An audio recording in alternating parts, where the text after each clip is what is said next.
Insalubridade e periculosidade. Quem tem direito e qual a diferença entre esses institutos? Os adicionais de insalubridade e periculosidade são previstos como uma forma de compensação aos trabalhadores que expõem a saúde e a vida no ambiente de trabalho. A insalubridade diz respeito a condições de trabalho não saudáveis. O direito ao adicional de insalubridade existe sempre que o trabalhador estiver exposto a agentes nocivos à sua saúde, em geral a longo prazo. Para a caracterização do direito ao adicional de insalubridade, alguns critérios devem ser preenchidos. Primeiro, a exposição ao agente insalubre deve estar acima dos limites previstos na legislação. Além disso, esse agente insalubre deve estar relacionado diretamente à atividade exercida pelo trabalhador. As condições de trabalho que devem ser realizadas também têm que ser analisadas e os métodos que devem ser empregados para sua realização. No caso dos agentes insalubres, existe uma lista fixada pelo Ministério do Trabalho e Emprego em que fixa quais são as substâncias que são consideradas insalubres. E a periculosidade? A periculosidade é toda atividade que é considerada perigosa, que pode causar letalidade ou uma doença grave ao trabalhador.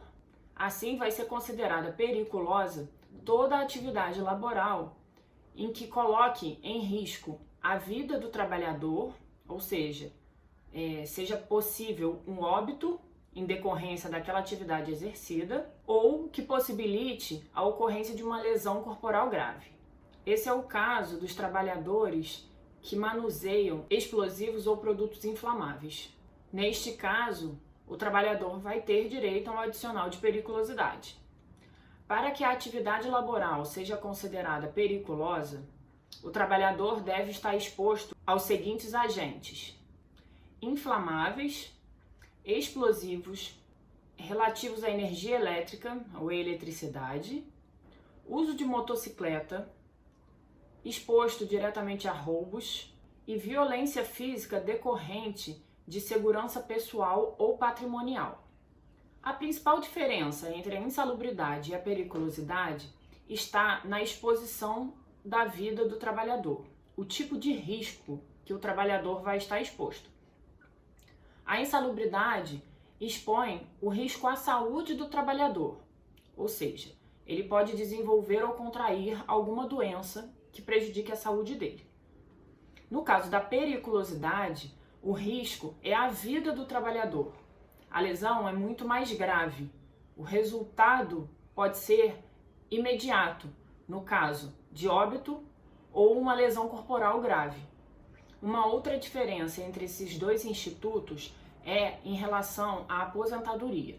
Na periculosidade, não há reflexos no cálculo do tempo de aposentadoria.